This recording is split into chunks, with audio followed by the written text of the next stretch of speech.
আজকে একটি নতুন রেসিপি বানাচ্ছি। এখানে দেখতে পাচ্ছ আমি সাবু নিচ্ছি, সাবুর খিচুড়ি বানাবো। তা সাবুটাকে আমি আগে হালকা একটু ভেজে নিচ্ছি। বড় দানা সাবু যেহেতু নেই তাই আমি ছোটো দানা সাবু দিয়ে বানাচ্ছি।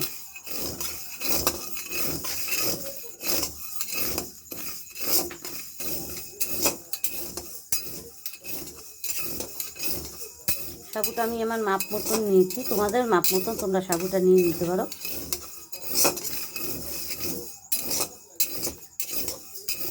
সাবুটা ভাজা হয়ে গেছে, এখন নামিয়ে ফেলবো। সাবুটা নামিয়ে ফেলেছি, এখন একটু এর মধ্যে জল দিয়ে দিচ্ছি, তাতে সাবুটা নরম হবে আর ফুলে উঠবে। পাঁপড় ভেজেছিলাম সেই তেলটা আছে, ওই তেলের মধ্যে আমি একটু সর্ষের তেল দিয়ে দিচ্ছি। তেল গরম হয়ে গেছে, এখন আমি শুকনো লঙ্কা দিচ্ছি ফোড়নের জন্য, সাদা জিরে দিয়ে দিচ্ছি ফোড়নের জন্য। এখন সবজিটা দিয়ে দেব, কুয়াশ না, চাল কুমড়া, বেগুন আর আলু আর কাঁচা লঙ্কা। তোমরা আরও পারলে সবজি দিতে পারো, কিন্তু আমি এই কয়টা সবজিই দেব।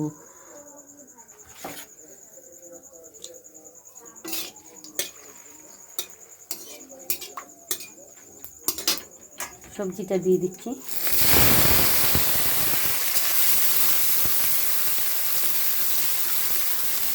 স্বাদ মতন লবণ দিয়ে দিচ্ছি, জিরের গুঁড়ো, লঙ্কার গুঁড়ো, দিয়ে দিচ্ছি হলুদের গুঁড়ো। সব কিছু একসঙ্গে ভালো করে মিশিয়ে নিচ্ছি। সবজিটা একটু ভেজে নেব আগে, তারপরে আমি ডাল আর সাবু দিয়ে দেব।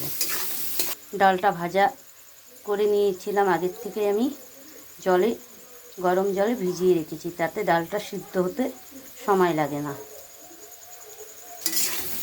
আজকে রাতে খাওয়ারে সাবুর খিচুড়ি আর ডিমের অমলেট হবে।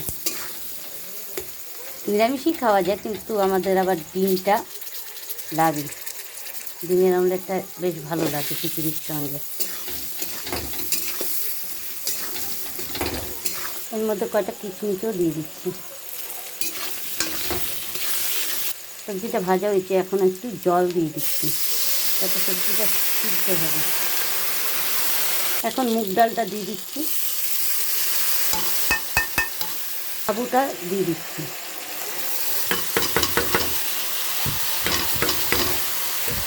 সব কিছু একসঙ্গে ভালো করে মিশিয়ে নিচ্ছি। দিয়ে দিচ্ছি চিনি দিয়ে ভালো করে মিশিয়ে নিচ্ছি। দিয়ে দিচ্ছি জলটা একটু বেশিই দিব, যেহেতু সাবু জল টেনে গেলে সাবু শুকনো হয়ে যায়, তাই একটু জলটা বেশি দিচ্ছি, ডালটাও সিদ্ধ হবে।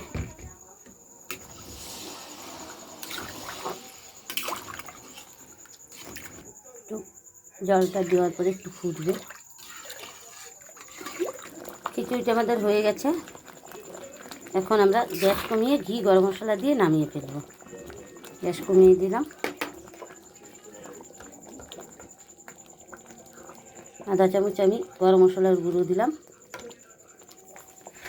আর এখন সামান্য একটু ঘি দিয়ে দিলাম। যদি ভিডিওটি ভালো লাগে অবশ্যই লাইক, কমেন্ট, শেয়ার, সাবস্ক্রাইব করবেন।